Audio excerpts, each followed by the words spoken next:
First on the stage is Bonnie Wright, who plays Evanna Lynch.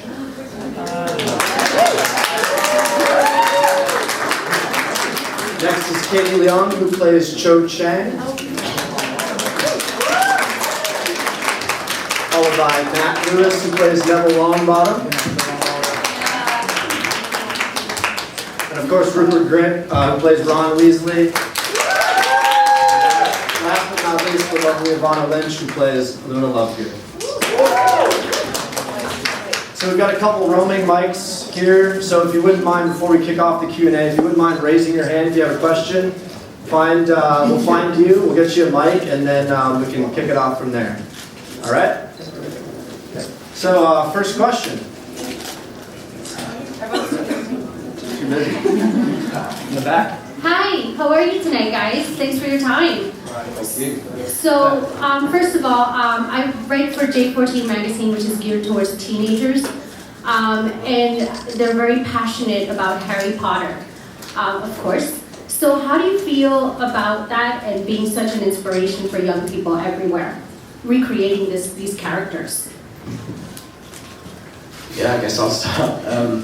Yeah, no, it makes me feel so proud to be a part of this, and just to see that people are still really excited about it, even though the last film was, like 5 years ago, and people are still really, they really care about these characters in this world, and it's just a really special thing to be a part of it, and it's just great to see it live on even further, and hopefully it will live on even longer. Yeah, well, it's just to hear those words that you just said there, the fact that the thing that we did as a job, the most fun job you could ever imagine, is treated as an inspiration to people, and that is mind-boggling to me. But it's the most humbling and charming thing that you can hear, and the fact that we've had any kind of impression on anyone makes me feel $1 million. So just, I guess, an intense appreciation for the fans that kept coming out year in, year out. Thank you. Yeah. I think that now that I'm older, it's really lovely to hear those words as well, because when you're a teenager, you kind of get caught up in, what you want to be and where you want to be, and it can get kind of overwhelming. So now looking back, now that I'm an adult,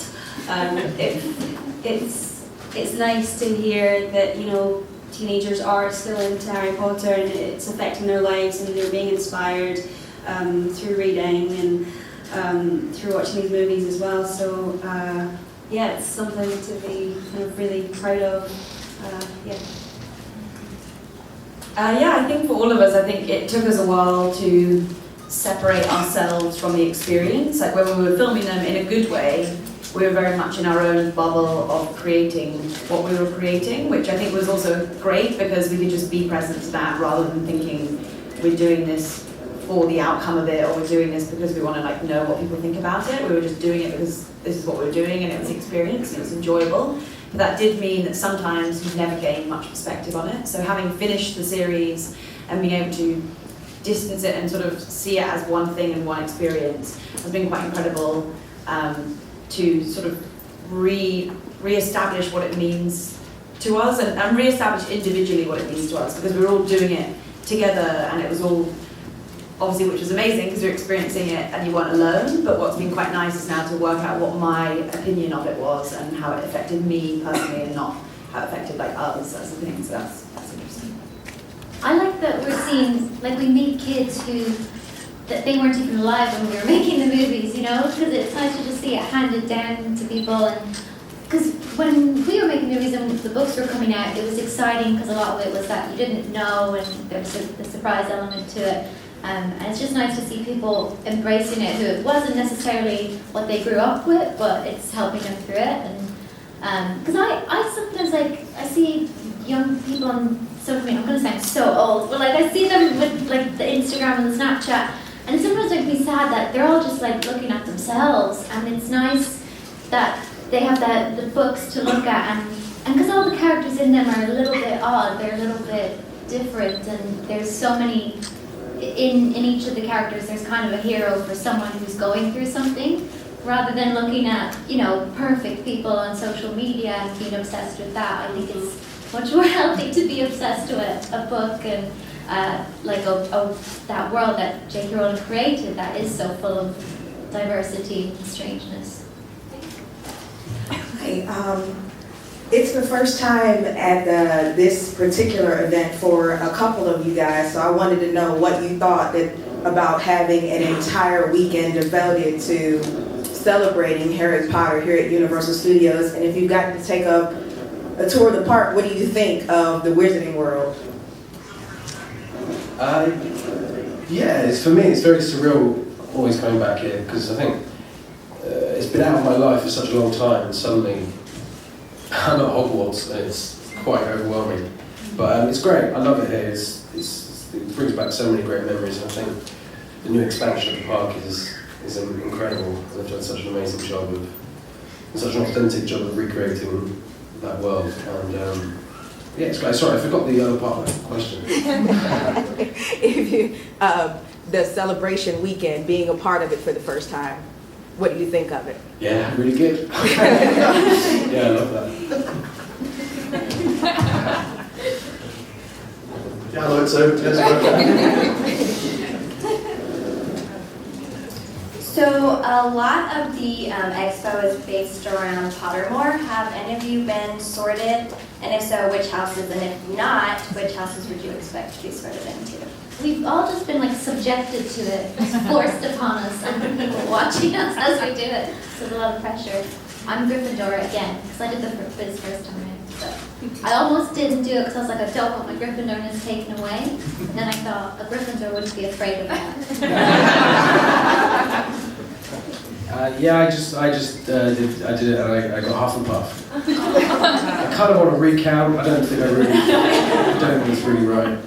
But yeah, Hufflepuff.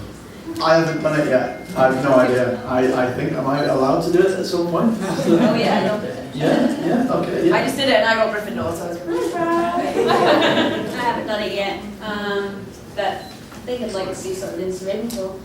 They're really interesting questions as well. I mean, I don't know how many Joe wrote in terms of, I think you got maybe like 8 or something to decide, but I'm assuming, and they were saying that there's obviously a lot more. And they were just really interestingly written questions in the sense that I remember doing those, multiple choice questions as a kid in like magazines and different things to find out, and they were just always really bad, and they always just gave you something that you knew you weren't. And yeah, I think it's interestingly designed. I mean, even though I think in terms of like going back to the social media thing, what's so fascinating about Pottermore is the sense that there's a world that you can exist in and love and be within Harry Potter across like globally. And I think for us, what was so unusual, going back to the question of what it was like being involved in this franchise, I think I'm so pleased and thankful that it began when social media and things didn't exist. And what's been amazing, even it was born and it came kind of in the middle of it, the fact that it didn't change any of our fans, I think is an incredible thing. Like everyone still loved it for the same reason. It just almost enabled there to be more platforms to almost like geek out, basically. Hi there, my name is Dave Parfit, and I have another question from the team perspective, one specifically for Evanna, and then the rest for the entire group. Speaking of social media, this actually comes from my 18-year-old daughter. She wants to know how Lil Puff is doing. She's good, and I have a cat sitter for her at the moment. I keep getting like daily emails, which I found quite exciting because it's like she's emailing me. And I'm aware it's someone taking pictures of them, I'm just pretending we're actually writing back to them. My daughter will be thrilled to hear that. The question for everybody, this actually comes from my 15-year-old daughter. She wants to know if you could play a part, any other part in the films, what would it be? Hagrid. Aim high. Like you tall. Draco. Yeah, I quite like to try the other side of the coin, like Draco or someone of the the darker side, Lucy's Maybe. voice, something like Yeah, I can see that. that. Yeah. Quite interested to try a different gender, maybe. Yeah. Yeah, I think McGonagall or Strong. Yeah. I'd love to be Dobby. Aww. Yeah. Like, and the Dobby in the books where he had all that style where nothing matched. He was so and he'd get to skip makeup every day. Hi, my name is Bobby Stanhill with Scholastic Kids Use Press Corps, and you guys have grown up with one another making these movies. So do you guys have, actually, what is one of your fondest memories of working together? And as well as, do you think the Harry Potter books has changed your perspective on reading? Yeah, it definitely has. I think if anyone were to ask me even now, would I read like a 500 to 600 page book, I'd probably be like, very short one. Yet knowing that as an 11 or like even 9-year-old child, I read that without question and I was just completely absorbed in it, I think has completely changed my way that I know that I could concentrate on that as a child. And there should be nothing now that I can't concentrate on at that level. I think we're so used to having like really quick, like we get bored so quickly because there's just so much stuff to watch and consume. And like 1 minute into a video, we'll quickly just switch off and start watching something else. So I think reading for me is one thing that I know I can really just lose myself in, and I think it's just so amazing when you just see a child just engrossed in a book. I think there's nothing more rewarding than that. And I think obviously for all of us, it's been really interesting when you meet a lot of the parents of their children that are huge fans. The one thing they're always so thankful of is the fact that it's got their children to read. So I think that's always a really, or almost you find people who are like fans of the movies and they haven't read the books, and it's really nice to see them discovering it the other way around as well. The whole series of Harry Potter was sort of, it was a transition for me from sort of reading, smaller novellas, I guess, as a kid, children's books, and then I grew in my throughout the series of Harry Potter. That by the end of it, we were reading big, chunky novels, and then so when I finished Deathly Hallows, I naturally just my reading tastes moved into that, and my age as well. I'd grown up with it. And so now I find it quite difficult to read smaller books. I like to find big, chunky novels that I can just invest in and find the richness of characters and universe. And I think that's I'm not sure I would have taken that journey if I'd not done it with the Harry Potter series. Question right? Oh, sorry. Oh, sorry. No, no. We got a question right up front. Hi guys, if you could pick one scene to film again to relive the moment, what would it be? Oh, I'll take this. Because it was kind of like you asked a question as well, what was a fun scene? And I remember one of the funniest scenes was when we were in the room requirements and you got the giggles, Rupert, badly. Which time was that? Because the room was mirrored, so if you started laughing, everyone would see it and it would just ripple along. I think it took forever. And we were having such a blast and the crew were so angry. The Umbridge busting through the wall. Yeah, Was it that day? So we're all staring at the mirror, and you would like get it under control, and it would all be ready, and there'd be so much tension, and then your shoulders would start to shake, and everyone would just go, and that was so much fun. Everyone got so mad that day. Yeah. But I remember when we had to rewrite. We had to rewrite that line. The in the common room. Yeah. That was really mainly because of you. You couldn't. No way, man. No, that was your your fault. I think it was something like you're gonna get. I was threatening. I think I was threatening Malfoy. No, it was Devon, Seamus. Yeah. I said to him, "You're gonna get a fistful of Weasley." For some reason, That was hilarious. So they had to cut it. Yeah. we listened the whole day on that. Yeah. I'm sorry. I'm really sorry. It's a good line.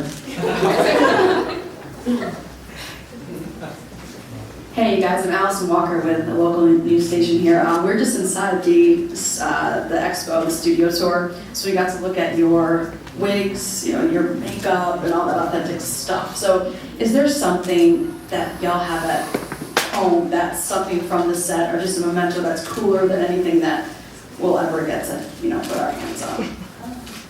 if we did, he wouldn't have seen them, in the sense that they were so obviously careful of everything we touched in the films because of reasons of archiving them so that everyone else could almost experience them. So if I told you I had, they'd probably come after me. But no, I mean, no, unfortunately it pretty much exists. I weirdly find that coming here, like I remember when we all first came here for the first time and the shops were actual shops that you could buy things in. Like it didn't even get to that level when we were filming. Like we obviously had, like I remember stepping into Diagon Alley, we had the shop fronts and some of them were real shops you could go into, but I feel here actually is that place where you can go in and pick the stuff up that you read about and actually take it home yourself. It's almost quite unbelievable.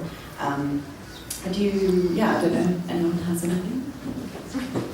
I stole the egg, the golden egg. I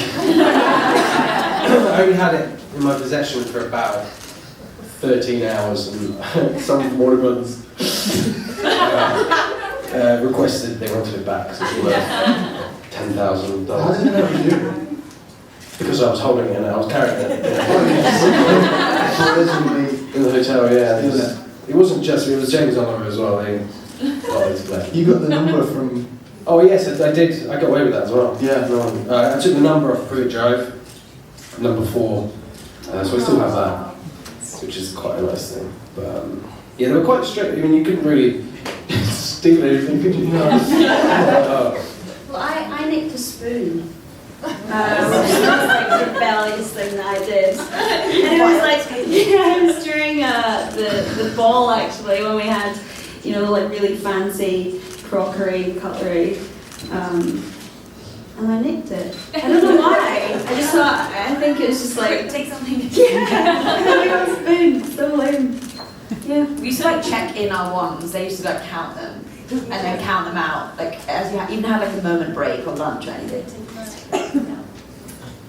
I didn't take anything. It never occurred to me. It's like, mostly when you take things, it's like, oh, a souvenir to show I was there. You go to Paris to get Eiffel Tower. And I remember people started saying to me, take something, and I was like, I'm on the film, obviously.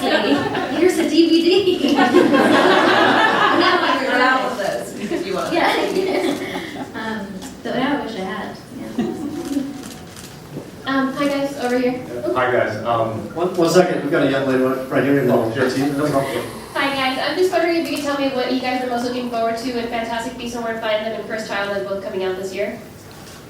Seeing them both, and almost not. I think what's the beauty of when we see them is that everything's going to be an experience for the first time. Like even though when we were in, I always loved when we watched the Harry Potter films, like the scenes that you weren't in to watch for the first time. It's going to be like that, but in the entire movie, and knowing the people behind it is kind of exciting because I'm hearing like snippets of stories that people who are part of the crew on Fantastic Beasts and stuff. So it sounds amazing. So yeah, I'm as excited as any other fan. I went down for a set visit a couple of weeks ago, and I have no idea what is known and what's not, and what I can say and what I can't. So I'm going to say absolutely nothing. But it's having known absolutely nothing previous to going to visit, I was absolutely blown away by what they've got in store for everyone. And I can say now I'm incredibly excited about seeing it. I think it's going to it's going to really impress a lot of people, and I'm looking forward to seeing what Eddie Redmayne brings to the character and to the series. I'm sure he's not going to disappoint. Hey guys, I have to admit that one of my most beloved characters from Potter is Snape. So can you guys share a memory with a lot working with Alan Rickman on his recent passing? Something working on with him throughout these films? Yeah, but that really it was quite a sideswipe that I really didn't kind of see it coming. Really was devastated, absolutely gutted.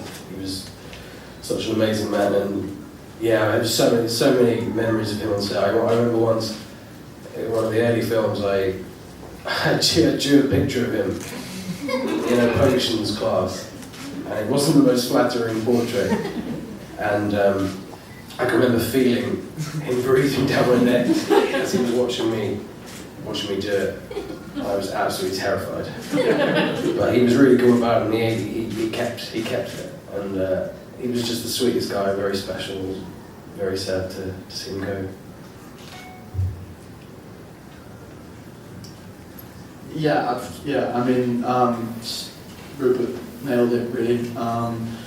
It was a hell of a surprise for me, I think for everyone, and it was shocking, and I just remember, really without wanting to go into any like details, just the warmth that he had on set, and the fun and the gravitas that he carried with him, like everywhere. He had an aura that when he went into a room, everyone noticed, and yeah, it's you know, it's what can you say? It's just tremendous shit, you know. Yeah, I think he very much, I mean, we're obviously as children growing up and being impressionable and young actors who, it really was like our first experiences acting and being on a professional film set. He always had this incredible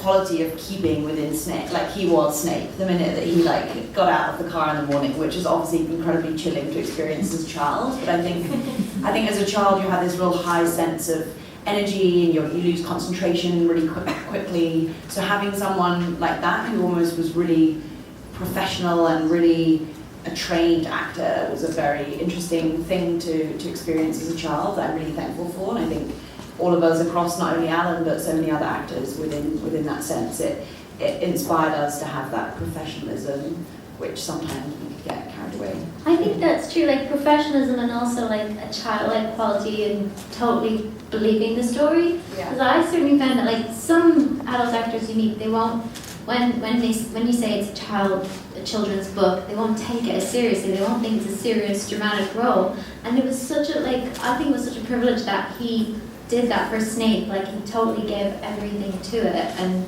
never underestimated Snape, and that's why it's such a textured, kind of heartbreaking performance. Yeah, just like so generous all around, like as a person and in his art. That's amazing. I kind of have got to see that in action. We have time for a couple more questions if anyone has any. There's one right up front here, the microphone right behind you. Sorry. Yeah, go ahead. You know, Rupert, you were talking about how it's been a long time since you guys have been these characters. It's been 5 years since the last movie. It's been 15 years since the first one, which is crazy. But it's kind of a new fandom renaissance right now with the theme parks and the new movie and the play. So is there any desire from any of you to return to these characters on stage? And you know, Matthew and Rupert, you've done Broadway and West End. In the films, are you a little sad that you're not going to be in Fantastic Beasts? Like, is there any desire to go back to these roles? I wouldn't know. No, I think it's enjoyable. I personally feel that 10 years within one role is a substantial amount of time in a way that all of us, I think we're very ready and very excited at the next chapter in our lives, both professionally, personally, or even where we were physically. And I think it's always it can never leave us as an experience. Therefore, I don't yearn for it to be back in my life because it is part of me. Like I'm never gonna like not accept the fact that it's given me amazing opportunities and experiences that I never would have had, and I'm incredibly thankful for that. And I just think it's generally exciting to know that it's always there for you, and I think that's why the fans, again, are just the best fans, because there's always somewhere to go. Whether that's just speaking to each other, which it's like when you have that experience that it's like hard to explain to other people, whereas the people who've experienced it with, they just get it, you don't have to explain it. So we can come back to one another, or we can come back here if we dress up, or we can come and be one of the characters dressed up on the street here. But no, I think it still feels like as part of me as it did when I was filming. No, I think Bonnie was bang on with that. It's not something that I will ever regret for as long as I live. I had the most amazing time, and it set me up for the rest of my life in terms of, you know, I grew up from being a boy to being a man throughout those films, and the people around there shaped me into becoming who I am today. So it's a huge part of my life that will never go. But in terms of the character, I feel like the story arc that Joe wrote and that we tried our best to put on screen was a complete one, and I feel that I feel I took that journey and finished it the way I wanted to, and he will always hold a fond place in my heart. But I feel like I don't have any more I can do with Neville, and I'm happy to leave him as he is. I don't have any desire to return at the moment. Yeah. I don't feel that way at all. I have to say, like, as happy as I am that they're exploring the new universe and it's going to be new stories, I'm so angry that I'm locked out of it. Because, like, you don't understand. The first 4 films that came out, it was torture having to, like, wait for things and, like, stalk everything on the internet, and just every single day I'd be on MuggleNet checking everything. And it was like such a relief almost, and such a privilege to then get into it and be like, right, I'm part of the gang now, I know things. Now I don't know anything, and it's really annoying. It was like, God got past that. So, and I just, I liked knowing everything. So, I mean, it will be nice to see it fresh and not be, not see the behind the scenes stuff. But I do miss being part of it happening, and I would 100% in a heartbeat I would go back do more. I think there's filming at a young age like comes with a lot of innocence, and so I think that's what was really beautiful about filming it when I was a kid. Whereas now, like being an adult, if I was to go back and do it, I think I would like completely overthink and be really focused on character development and all these kind of things that I didn't have when I filmed it back then, and I think there was something really nice about that, just being able to enjoy the moment and being around other kids, and so it became a very real thing, but now I think it would be very different, so yeah. I think they made a huge mistake not casting me. No, I think it's going to be amazing. It's amazing that it's living on, and I can't wait to see it. Yeah, looking forward to it. We have time for one more quick question up front here. MuggleNet here. Evanna, you're welcome. So our question is, do you guys still read the Harry Potter books? And if so, which ones do you read? Yes. I just got the illustrated Philosopher's Stone for Christmas, so I reread that. And just other than that, it's like whenever I feel it, I get feelings for certain books. Like book 6 is if you want to cry.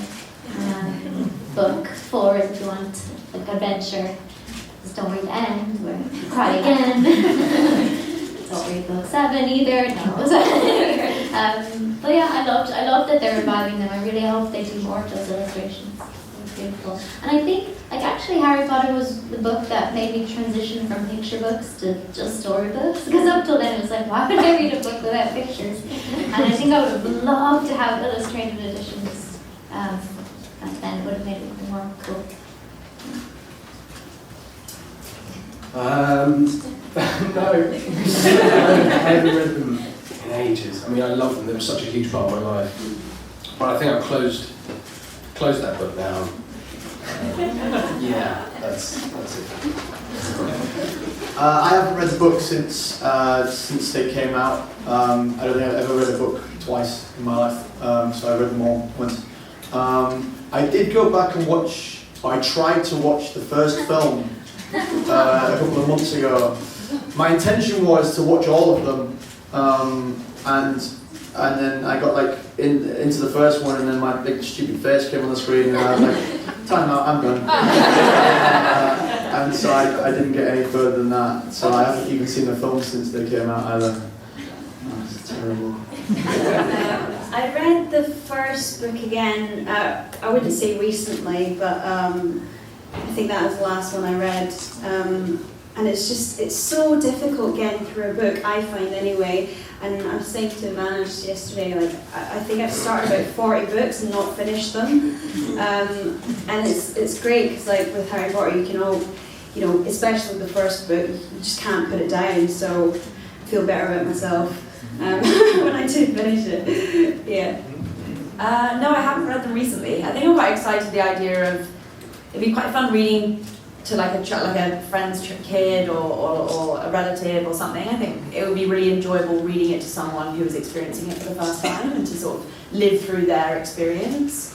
Like I brought some friends to the theme park this weekend, and it's just been really enjoyable watching them experience this for the first time. And you have to remind yourself how incredible it is. I think it's the same when we have visitors on set and different things. I would love to read it with someone for the first time. Great, thank you all for joining us.